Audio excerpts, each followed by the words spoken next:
If you bought one of these 15 motorcycles in the last 5 years, I'm going to be straight with you. You made a mistake that's about to get expensive. And you're not the only one. Right now, riders everywhere are discovering that Consumer Reports just confirmed what mechanics have been whispering about for years. These bikes are sitting on dealer lots collecting dust because nobody wants them. We're talking motorcycles with failure rates so high that some dealers won't even take them as trade-ins. Last month, I talked to a Harley tech who told me about bikes coming back with engine problems before their first service interval. Consumer Reports doesn't pull punches. When they say avoid, they mean it. So if you're riding one of these 15 disasters, here's what you need to know before your warranty expires. Hit subscribe right now for more unfiltered motorcycle reviews that dealerships don't want you to see. But before we start, number 1. Indian Scout 60, early production. The Indian Scout 60 represents one of the most stunning failures in American motorcycling history.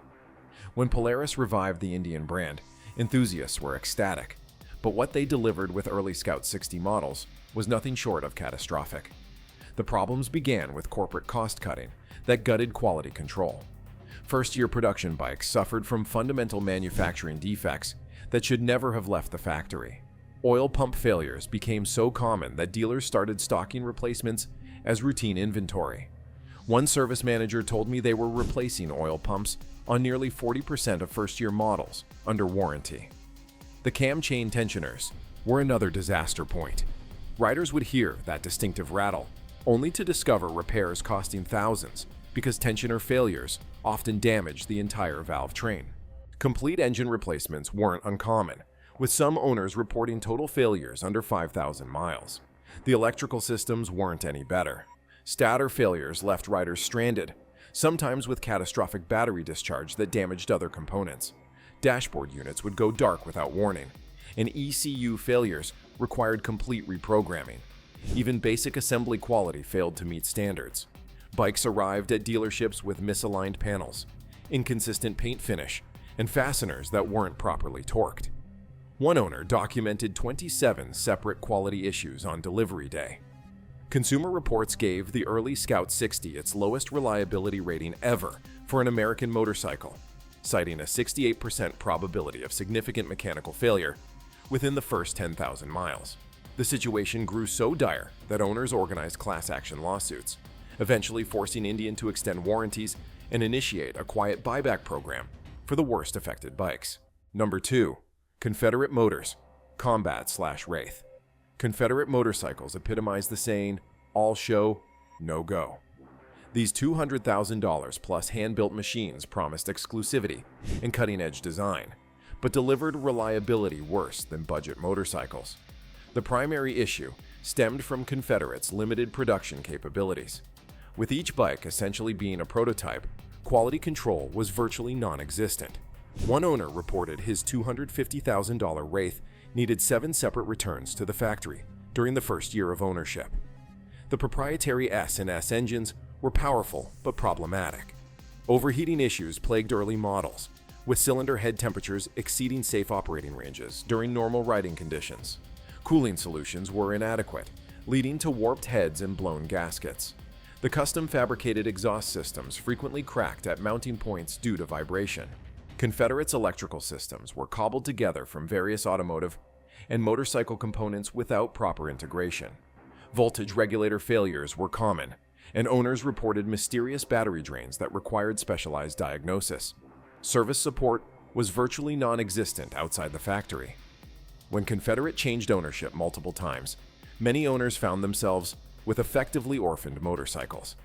Parts availability became so problematic that some owners resorted to machining their own replacement components. Perhaps most shocking was the rapid depreciation. Consumer Reports found that Confederate motorcycles lost an average of 70% of their value within 5 years, far worse than even budget motorcycles. These investment pieces turned into financial black holes for owners. Number 3. Boss Haas 5.8 motorcycles. The concept behind Boss Haas seems simple. Take a Chevrolet V8 engine, bolt it to a motorcycle frame, and create the ultimate power cruiser. In practice, these motorcycles represent engineering absurdity. The fundamental problem is physics. Motorcycle frames aren't designed to handle 450-plus horsepower car engines weighing 500-plus pounds. The modified automotive transmissions struggled to adapt to motorcycle applications, with owners reporting catastrophic transmission failures at alarmingly low mileages. One owner documented 4 separate transmission rebuilds before 15,000 miles. Handling problems are unavoidable when your motorcycle weighs over 1,100 pounds. The massive weight creates dangerous braking scenarios, with stopping distances nearly twice that of conventional motorcycles. Consumer Reports couldn't even complete their standard emergency maneuver testing because these bikes physically couldn't perform the required movements safely. The heat management issues are legendary. Riders report leg burns from extended riding, and the cooling systems struggle to maintain safe operating temperatures in traffic. Engine cooling fans draw so much electrical power that electrical system failures are common. Insurance companies often refuse standard motorcycle policies for Boss Haus machines, classifying them as specialty vehicles with premiums 300 to 400% higher than normal motorcycles. Many states have special licensing requirements due to their unusual configuration and handling characteristics. Consumer Reports describe Boss Haus motorcycles as dangerous anachronisms, with reliability concerns that make them unsuitable for regular transportation use. Number 4. Eric Buell Racing Motorcycles. Eric Buell Racing represents one of the greatest tragedies in American motorcycling. Brilliant engineering ideas were repeatedly undermined by financial instability and poor execution. The company's unconventional designs created unique problems. The fuel in-frame system, while innovative, proved problematic when temperature fluctuations caused fuel expansion issues.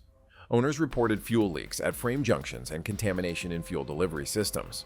The perimeter brake system, while technically interesting, suffered from heat dissipation problems and required specialized knowledge to service properly. EBR's financial instability had direct impacts on owners.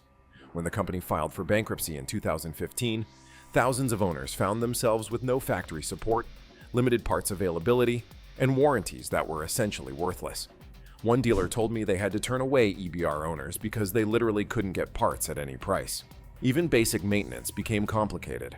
The proprietary electronic systems required specialized diagnostic equipment that many shops didn't have. Something as simple as an ECU reset could require shipping components back to the few remaining specialists. Consumer Reports placed EBR in their buyer beware category, noting that while performance was impressive, the company's unstable history and limited service network made ownership a significant financial risk regardless of the motorcycle's quality. Number 5. Hyosung GT 250/6 50 Series Hyosung motorcycles entered the American market promising Japanese quality at Korean prices. What they delivered was neither. Build quality issues plagued every aspect of these machines. Fasteners would work loose during normal riding. Paint would bubble and peel after minimal sun exposure. Plastic components would crack from normal use. One mechanic described Hyosungs as motorcycles that age in dog years. The engines, while based on proven designs, suffered from poor execution. Oil consumption became excessive after just a few thousand miles. Valve adjustments, a routine maintenance item, often revealed premature wear requiring expensive repairs. Transmissions developed false neutrals and jumping out of gear, creating dangerous riding situations. The electrical systems were particular trouble spots. Stators would fail prematurely, leaving riders stranded with dead batteries. Wiring harnesses used substandard materials that degraded quickly, creating intermittent electrical gremlins that were nearly impossible to diagnose. Hyosung's American dealer network collapsed spectacularly around 2016, leaving owners without factory support or parts supply. Even basic items like oil filters became difficult to source. Many owners were forced to cannibalize parts bikes just to keep their motorcycles running. Consumer Reports found that the GT Series had initial repair costs averaging 3.8 times higher than comparable Japanese motorcycles within the first 2 years of ownership. They concluded that the initial purchase savings were completely eliminated by excessive repair costs within 18 months of ownership. Number 6. Moto Guzzi V7 Series. Moto Guzzi's V7 series motorcycles embody Italian charm and character.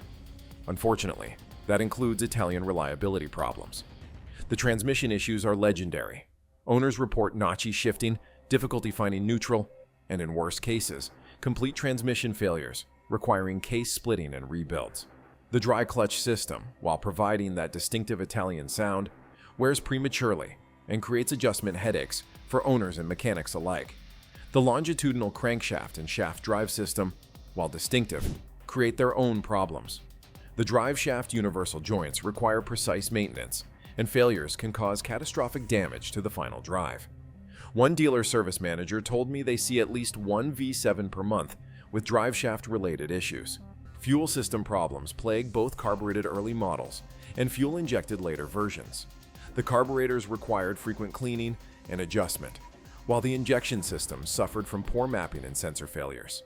The undersized fuel pumps on injected models are particular failure points, often dying without warning.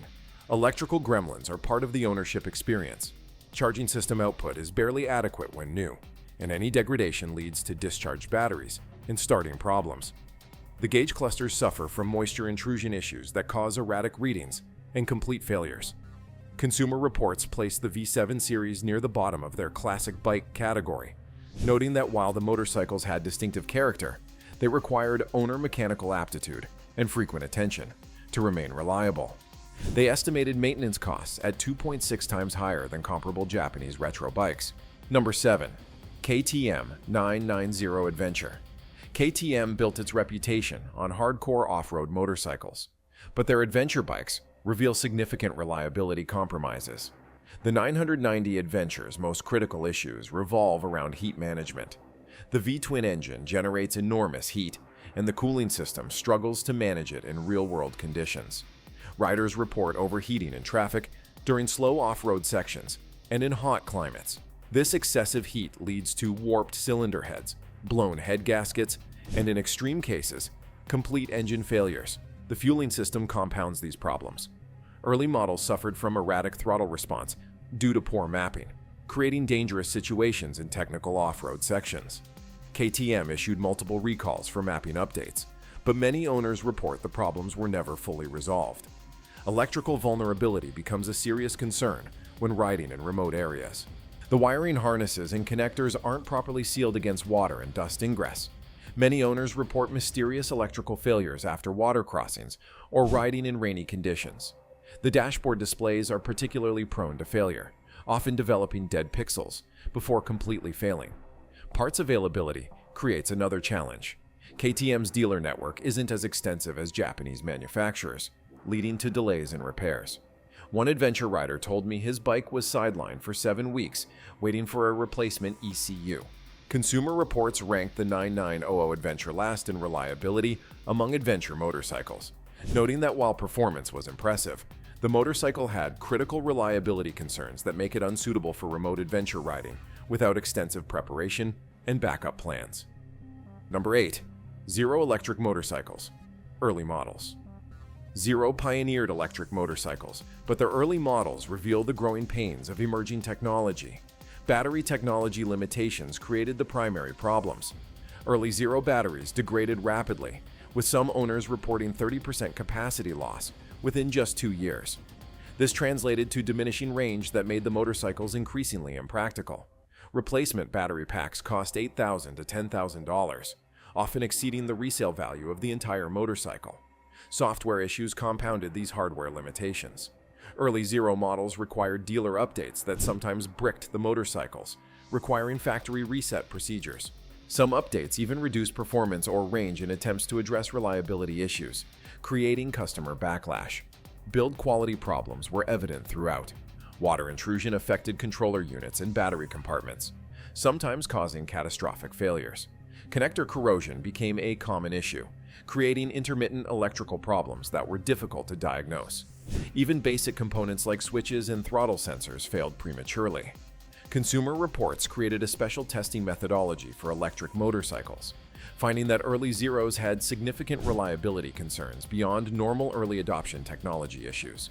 They noted that total ownership costs often exceeded comparable gasoline motorcycles when accounting for battery degradation and replacement. Number 9. Ducati Hypermotard Series. Ducati's Hypermotard delivers thrilling performance wrapped in Italian styling, but ownership often becomes an expensive exercise in frustration.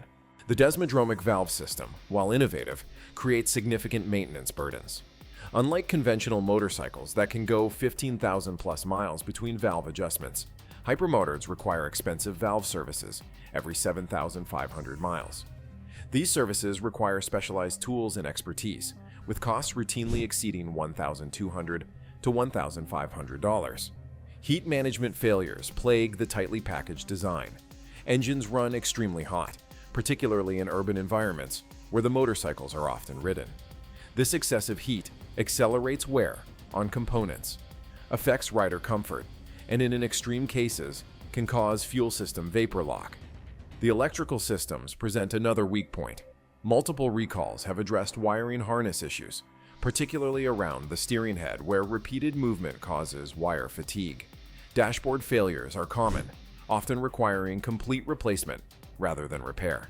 Consumer Reports found that Hypermotard maintenance costs averaged 3.2 times higher than comparable Japanese motorcycles during the first 3 years of ownership. They concluded that the performance and style come with significant financial and reliability trade-offs that many owners find unsustainable long-term. Number 10. Aprilia Shiver 750/900.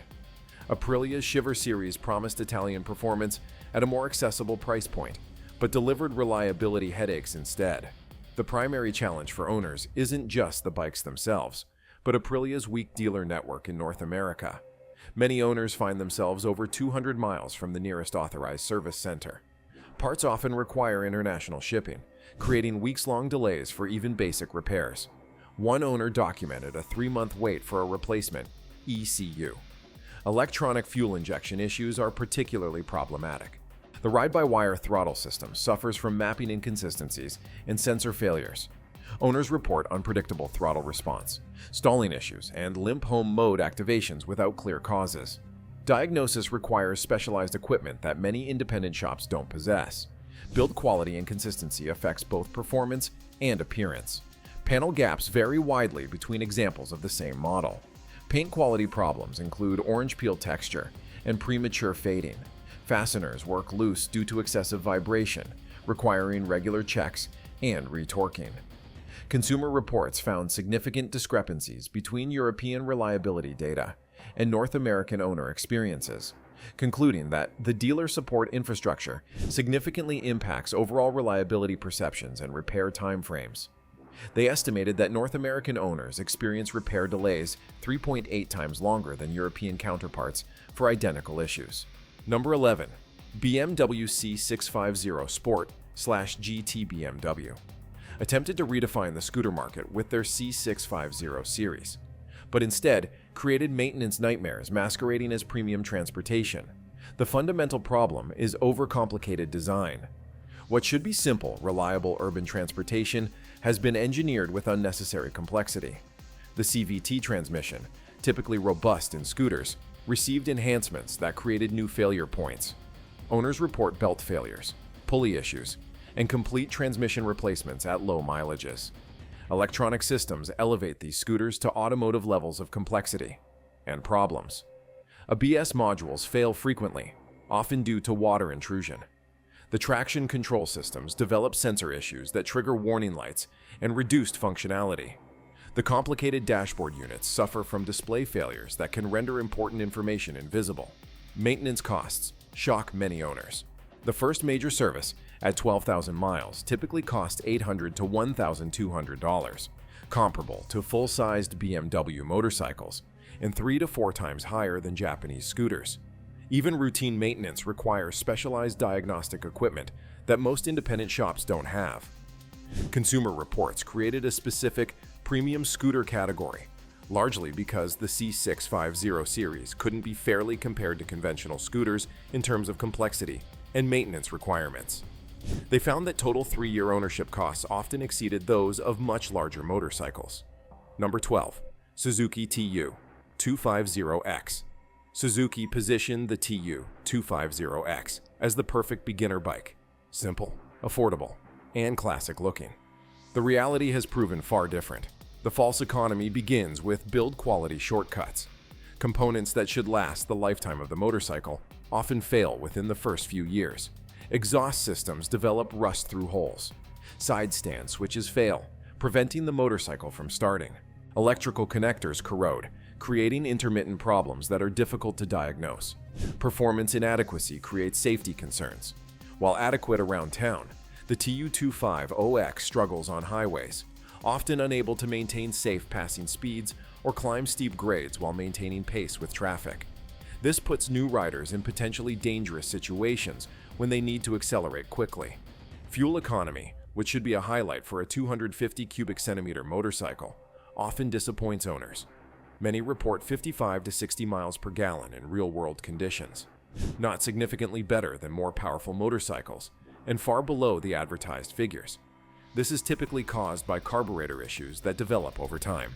Consumer reports found that while initial purchase price was low, repair frequencies were unexpectedly high for such a simple motorcycle. They concluded that the apparent value proposition disappears when accounting for reliability issues and resale depreciation, noting that Japanese 250 cubic centimeter competitors had significant reliability advantages. Number 13.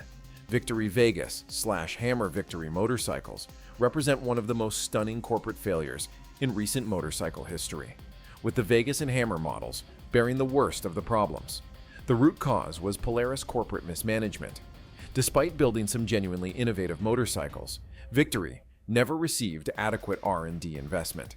The Freedom V-twin engines suffered from persistent design flaws that were never fully addressed.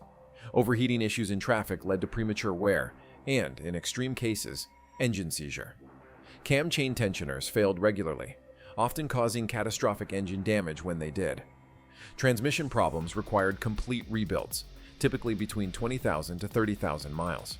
Owners report difficulty shifting, false neutrals, and in severe cases, transmissions locking up entirely while riding. One mechanic described Victory transmissions as time bombs with unpredictable fuses. When Polaris abruptly discontinued Victory in 2017, owners found themselves stranded with orphaned motorcycles. Parts availability quickly became a crisis, with even routine maintenance items becoming difficult to source. Warranty support effectively evaporated despite corporate promises to maintain parts supplies. Consumer reports had predicted Victory's demise years earlier, noting in their final review that corporate support appears insufficient for long-term viability, despite the motorcycle's innovative designs. They specifically warned potential buyers about significant resale value risks. The current resale market confirms these warnings. Vegas and Hammer models typically sell for 20 to 30% of their original MSRP, regardless of condition or mileage. Most dealers won't accept them as trade-ins at any price, citing parts availability concerns and non-existent customer demand. Number 14. Can-Am Spyder. The Can-Am Spyder attempted to create a new vehicle category somewhere between motorcycles and cars, but instead created a machine that combines the disadvantages of both with the advantages of neither. The identity crisis begins with the design itself. The Spyder isn't recognized as a proper motorcycle by enthusiasts, yet car drivers find it too exposed and motorcycle-like. This marketing confusion translated to poor sales and limited community support for owners. Mechanical complexity creates maintenance nightmares. The CVT transmission systems fail regularly, often requiring $3,000 plus repairs. The electronic stability systems, while necessary for safe operation, contain numerous sensors and control units that fail unpredictably. Proprietary parts carry premium prices, with some components costing 300 to 400% more than comparable automotive parts. Registration and insurance create additional headaches. State regulations vary widely, with some classifying Spyders as motorcycles, requiring motorcycle licenses, while others create special three-wheeled vehicle categories with unique requirements. Insurance companies struggle to classify them properly, typically charging rates higher than both motorcycles and cars with similar values. Consumer reports testing revealed unique problems specific to three-wheelers. Their standardized motorcycle testing procedures had to be modified because Spyders couldn't perform certain maneuvers safely. They concluded that Spyders represented significant reliability risks combined with limited practical advantages over conventional vehicles. Number 15. Harley-Davidson Street 500/750. Harley-Davidson's attempt to capture the entry-level market with the Street Series resulted in perhaps the most damaging model line in the company's modern history. The brand reputation destruction was immediate and lasting. Core Harley customers rejected the water-cooled, non-American-made motorcycles as not being real Harleys. Meanwhile, new riders who might have been attracted to the lower price point quickly discovered the quality didn't match even budget-oriented competitors. Manufacturing quality issues plagued the Revolution X engines. Oil leaks from multiple gasket points became so common that some owners considered it normal. Clutch failures occurred prematurely, often before 10,000 miles. Electrical systems suffered from connector issues, regulator/rectifier failures, and mysterious battery drains. Sales data tells the story clearly. Harley projected 25,000 plus annual units for the North American market, but actual sales never reached even 50% of those projections. Dealer lots accumulated unsold inventory, leading to massive discounting that further damaged the brand's premium image. Consumer Reports gave the Street 500/750 models their lowest reliability ratings in the cruiser category for 3 consecutive years. Owner satisfaction scores were equally dismal, with 62% of owners reporting they would not purchase another Harley-Davidson based on their Street experience. The model line was quietly discontinued in 2021, with remaining inventory sold at substantial discounts. Dealers report that used Street models are among the most difficult motorcycles to resell, with many refusing to take them on trade at any price. So there you have it, 15 motorcycles that have proven themselves to be among the worst investments on 2 wheels. What's clear from this list is that motorcycle buying isn't just about the brand name or the style. It's about knowing which companies actually stand behind their products and which ones are just cashing in on marketing hype while delivering mechanical nightmares. If you're in the market for a new ride, do your research beyond the glossy brochures. Talk to actual owners, read the forums, and check the consumer reliability data. Your wallet, and possibly your safety, depends on it. Drop a comment below with your own experience if you've owned one of these bikes, and hit subscribe to stay informed about which motorcycles are worth your hard-earned money and which ones deserve to stay on the showroom floor.